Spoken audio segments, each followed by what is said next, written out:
সকাল আমার প্রিয় বন্ধুরা, কেমন আছো সবাই? আশা করছি ভালো আছো। আমিও খুব ভালো আছি। আমি পূজা। আমার আরও একটি নতুন ভিডিওতে তোমাদের অনেক স্বাগত আর অনেক ভালোবাসা। আর এখন ঘড়ির কাঁটায় কিন্তু সকাল 6টা। আর আজকে সোমবার তো বেশ সকাল সকাল আজকে উঠেছি। সকাল বলতে ওই 6টা, মানে অন্য সময় যেরকম আমি 5:30টাতে 5:30টাতে নয়, 4:45টাতে যেমন উঠতাম, তো সেটা ওঠা এখন বন্ধ করে দিয়েছি। কারণ যেহেতু পুজো চলেই এলো আর কি, সেই কারণে আর মর্নিং ওয়াকে যাব না। একেবারে পুজো হয়ে গেলে তারপরে ফের যেমন মর্নিং ওয়াকে যেতাম তেমন যাব। তো যেই কারণে মর্নিং ওয়াকে যাব না, ওই কারণেই উঠেছি কিন্তু সকাল 6টাতে।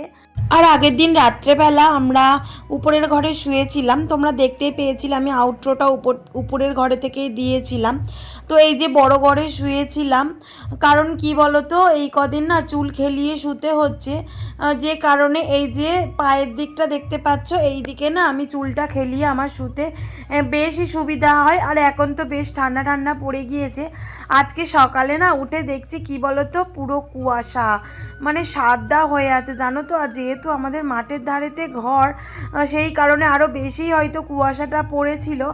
তো দেখলাম বেশ ঠান্ডা ঠান্ডা ওয়েদারটা ছিল। আর উপরের ঘরে শুলে একটা সুবিধা হয় কি বলো তো, বিছানাটা না সকাল সকাল গুছিয়ে নেওয়া যায়। কারণ কি, দুটো ঘর রয়েছে, মেয়েকে তুলে ওর ঘরে করে দিই, তারপরে এই ঘরের বিছানাটা তুলে নিই। তো বেশ সুবিধা হয়। না হলে কি করি, আগে বাসি ঘর ঝাঁট দিয়ে মুছে নেওয়ার পরেই কিন্তু আমি বিছানা তুলি, আবার দুপুরবেলা আমাকে ঝাঁট দিতে হয়। তো যেই কারণে উপরে ঘরে শুলে কিন্তু এইটা আমার অনেকটাই সুবিধা হয়। আর এদিকে হাজব্যান্ড তো যেমন কাজে যায়, ও কাজেই চলে গিয়েছে। তো ও কিন্তু যেমন 5টাতে ওঠে, তেমন প্রতিদিন ও 5টাতেই উঠে কাজে চলে যাচ্ছে। কারণ কি, এখন পুজোর সময় কিন্তু ওর কাজের ভীষণই চাপ রয়েছে আর কি।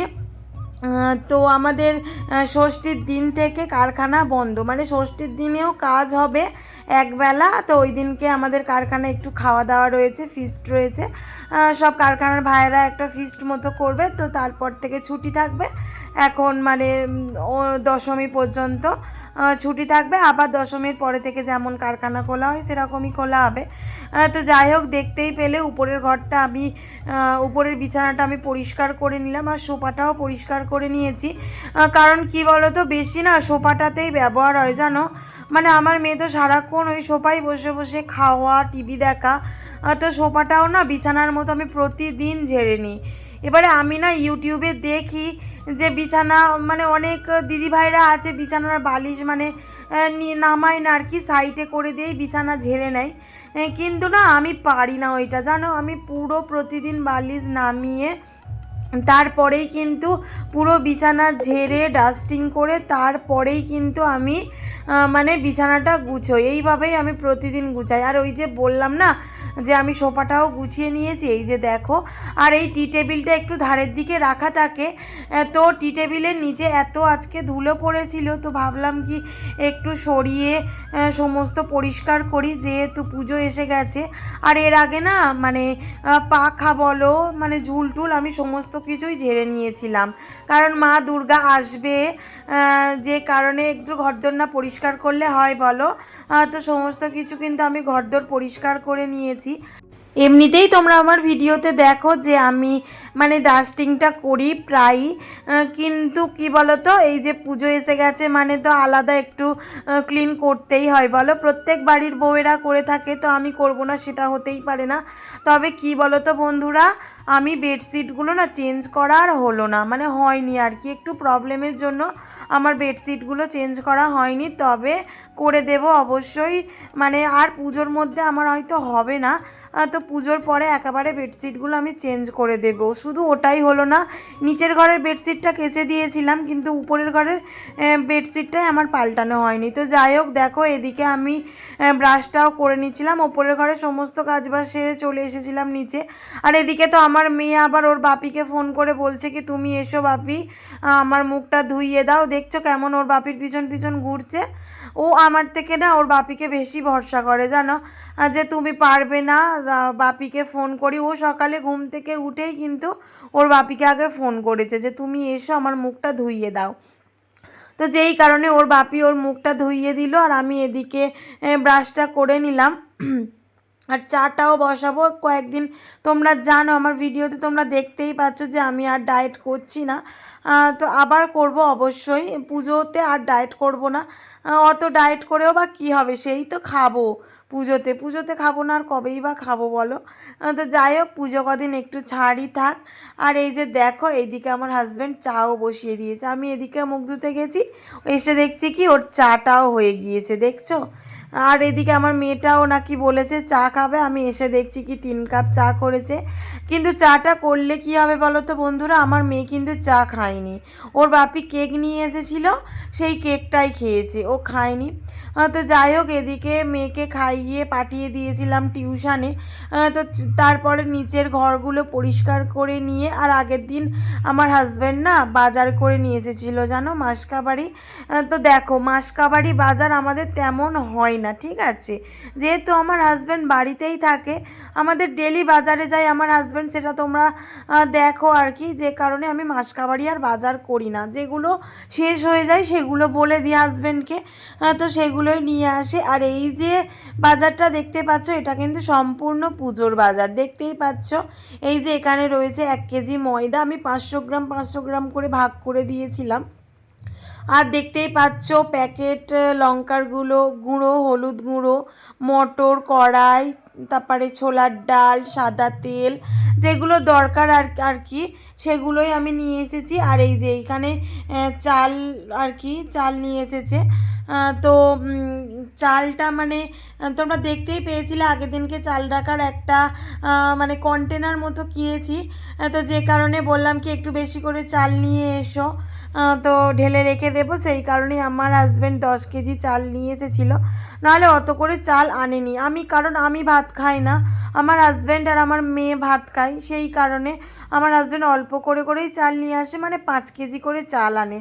আর সমস্ত বাজারটা আমি এই যে একটা বালতির মধ্যে তুলে রাখলাম। আর মানে ওই কন্টেনারটা না 10 কিলো চাল ধরেনি জানো, আবার একটা কৌটোতে রেখে দিই। তো যাই হোক, দেখো এই যে আমাদের উমামা চলে এসেছে আমাদের বাড়িতে। তো বেশ আনন্দ। আমার মেয়ে স্কুলে যাওয়ার আগে না ঠাকুরটা এসেছে, ও তো মানে বেশ আমার উপর রেগে যাচ্ছে। হ্যাঁ, এখনও স্কুল ছুটি দেয়নি, সবাই আছে। তো হাই স্কুলগুলো ছুটি পড়ে গেছে, এবার ওদের সঙ্গে খেলাধুলা করে না, ওরা যাচ্ছে না। তো যে কারণে ও বেশ মানে মনটা ওর খারাপ খারাপ করছিল। আর এই যে দেখো, এদিকে এবার মেয়েটাকে রেডিও করিয়ে দেবো বলে ওকে তাড়াহুড়ো করে নিয়ে গেলাম। আর এই যে দেখো, এদিকে আমার হাজব্যান্ড আমার মেয়েকে নিয়ে চলে যাচ্ছে। ও বেশ মন খারাপ করতে করতে যাচ্ছিল জানো, ওই যে দেখো আবার টাটা করছে। ও স্কুলে যাওয়ার সময় আবার ওর বাপিকে বলছে কি বলো তো, যে বাপি আমি যখন ছোট ছিলাম বেশ ভালো ছিলাম, এত আমার চাপ ছিল না, পড়াশোনা ছিল না, নাচের ক্লাস ছিল না, টাইমে আমার যেতে হতো না। তো এটাই বলছিল ওর বাপি, আবার ঘরে এসে আমাকে বলছে কি এত চাপ দিও না মেয়েটাকে। আমি ওকে তেমন চাপ দিই না জানো, ও নিজে থেকেই বোঝে যে আমাকে পড়তে বসতে হবে, আমার ওকে চাপ দেওয়ার প্রয়োজন পড়েও না। তো যাই হোক, দেখো এদিকে মেয়েকে স্কুলে পাঠিয়ে দিলাম। আর এই রান্নাঘরের অবস্থাটা দেখতে পাচ্ছ, এই সময় না মানে মেয়েকে স্কুলে দেওয়ার পরে রান্নাঘরটার যে কী অবস্থা হয়ে থাকে, মানে সে তো আর বলার কথা না। পরিষ্কার করতে করতে মানে পুরো পাগল হয়ে যাওয়ার কথা। আর আজকে সকালবেলা কি বলো তো, মানে বাসন মাজা হয়নি জানো, যে কারণে এত বাসন কড়াই পড়ে গিয়েছিল। সকালে মাজিনি, কারণ কি উপরের ঘরটা পরিষ্কার করেছি, নিচের ঘর পরিষ্কার করেছি, যে কারণে আবার রান্না করতে হবে, মেয়ে টিফিন করতে হবে, যে কারণে না আর করা হয়নি জানো, মানে বাসনগুলো মাজা হয়নি। তো একেবারেই সব সিনের মধ্যে রেখে দিয়েছিলাম, এবারে সব বাসনগুলো একেবারেই মেজে নেব। আর এই চুলটা স্মুথনিং করার পরে একদিকে ভালোও লাগছে, আর একদিকে না মানে চুল খেলিয়ে একদমই রাখতে পারছি না। তো এইভাবে তুলে রেখে দিয়েছি। জানি না অঙ্কিতা যদি আমার ভিডিওটা দেখে যে ও কি বলবে, যে তোমাকে বলে এলাম তুমি ওইভাবে রেখো না চুলটা। তো যাই হোক, আমি মানে চুলটা আঁচড়েও নিচ্ছি বারে বারে, কিন্তু কি করব বলো, মানে আমাকে তো সমস্ত কাজগুলো করতে হবে, এইভাবে চুল খেলিয়ে কি কাজ করা সম্ভব? তো আমার মা যদি মানে দোকানে না যেত, আমার মাকে আসতে বলতাম দুদিনের জন্য, আমার মাও তো ফ্রি নয়, তো যে কারণে আর আসতে বলিনি। আর এদিকে দেখো আমি স্নানও সেরে নিয়েছি, সমস্ত কাজকর্মগুলো মানে বাসনগুলো মেজে আর কি সমস্ত রান্নাঘরের কাজকর্ম সেরে স্নানটা সেরে নিলাম। আর আজকে সমস্ত রান্নাঘরের কৌটোগুলো মুছেছি, পরিষ্কার করেছি। তো সেটা ভিডিওতে যে নেব আমার আর মনে ছিল না জানো। আর অনেকটা বেলা হয়ে গিয়েছে, তখন প্রায় 1:30 বেজে গিয়েছে আমার পরিষ্কার করতে করতে। যে ভিডিওটা নেব সেটা আমার আর একদমই মনে ছিল না।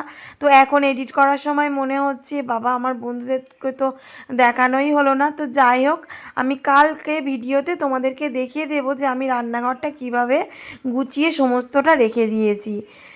তো সব কিছু গুছাবো, রান্নাঘর গুছাবো না, তো এটা তো হতে পারে না। এমনিতেই আমি কৌটোগুলো প্রায় মুছে থাকি, প্রতিদিন না হলেও প্রায় মুছে থাকি। তো এবারে যেহেতু দুর্গা পুজো, তো একটু সার্ফ জল করে প্রত্যেকটা কৌটো মুছে আবার শুকনো কাপড় দিয়ে মুছে নিয়েছিলাম, চিমনিটা পরিষ্কার করেছিলাম, সমস্ত কিছুই। আর এই যে দেখো আজকে সকাল থেকে এতটা পরিমাণে রোদ উঠেছিল না। আর আজকে সকালেও জামা কাপড়গুলো কাচা হয়নি, বেশি জামা কাপড় ছিল না। তো যেই কারণে আজ সকালে কাচাকুচি করিনি, একেবারে স্নানের পরে যেগুলো ছিল সবটাই কেচে দিয়েছিলাম। আর মানে একটু বেলা হতে দেখি আবার বৃষ্টি এসেছে, তো আবার তুলে নিয়ে মানে ঝুলন বারান্দাতে দিয়ে দিয়েছি। তো এখন আর অসুবিধা হয় না জানো, মানে শুকনো হয়ে যায়। আর এই যে দেখো এদিকে আমি স্নান করে আসার পরে তো আজকের কি লাঞ্চ মেনুতে ছিল সেটা তোমাদেরকে অবশ্যই দেখাবো। আর এদিকে একটু ডিম ভাজছিলাম, আমার হাজব্যান্ডকে বলি তুমি একটু ডিমটা দেখো, আমি আমার বন্ধুদেরকে দেখাই কি কি লাঞ্চে হয়েছে। এই যে দেখো পাতলা করে, একদম পাতলা করে করেছিলাম মুসুর ডাল।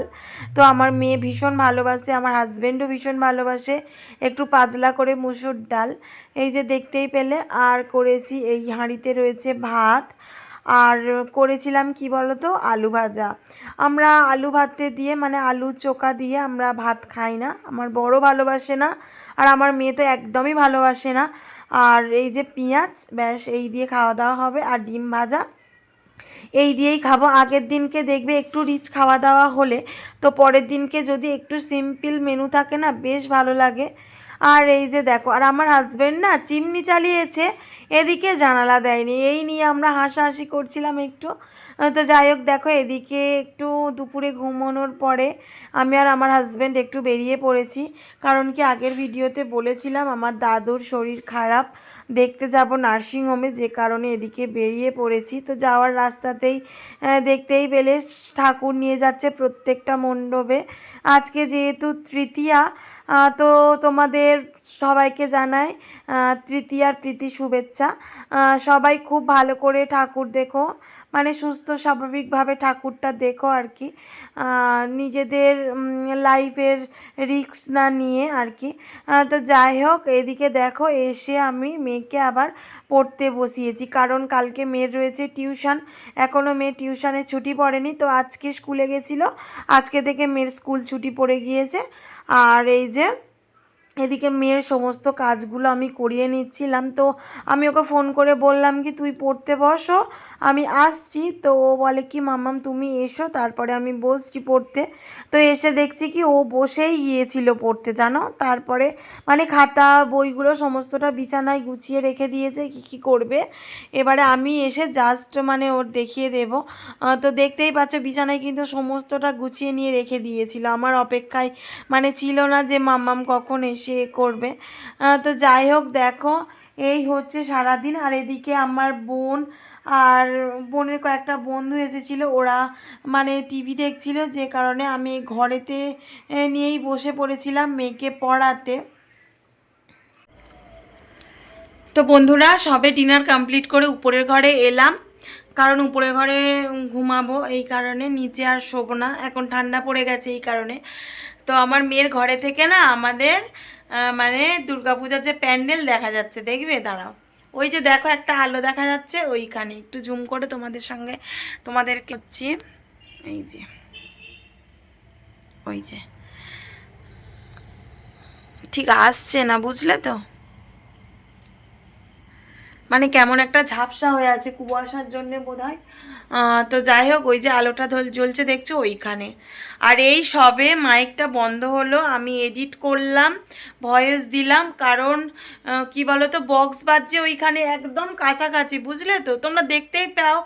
আর কি মাঠের ধারেই আমাদের বাড়ি, আর মাঠের ওই কর্নারটাতে ঠাকুরটা উঠেছে। তো এখানে বক্স মাইক বাজছে, একদমই ভয়েস দেওয়ার মানে উপায় নেই। তো মাইক বক্সটা বন্ধ হতে তারপর আমি ভয়েস দিলাম। অনেকটা রাত হয়ে গিয়েছে জানো। তো যাই হোক, এদিকে আমার মেয়েও ঘুমায়নি এখনো পর্যন্ত, ঘুম পাড়াবো। আর এই ঘরে শোবো না আর কি, ওই ঘরেতে শোবো। কিছু কাজ ছিল সেগুলোও করলাম। তো এই হলো। আর বিরিয়ানি ছিল না কালকে, সেই বিরিয়ানিটা গরম করলাম, একটু চিকেন ছিল, চিকেনটাও গরম করলাম, তো এই খেলাম। আর আমার মেয়ে খায়নি, ও সন্ধ্যাবেলা একটু চাউমিন খেয়েছিল, তো যে কারণে আর খেলো না। কেক ছিল, কেক খেলাম, এই খাওয়া দাওয়া হলো। তো যাই হোক বন্ধুরা, আজকে ভিডিওটা এই পর্যন্ত। যদি আমার ভিডিওটা ভালো লাগে অবশ্যই লাইক কমেন্ট শেয়ার করবে, এবং সাবস্ক্রাইব করে পাশে থাকা বেল আইকনটি অবশ্যই প্রেস করে দেবে, যাতে আমার ভিডিওটা সবার আগে তোমার কাছে পৌঁছে যায়। টাটা, গুড নাইট, আবার দেখা হচ্ছে নেক্সট ভিডিওতে। আমার প্রতিদিন বলবে টাটা গুড নাইট। তো বাই।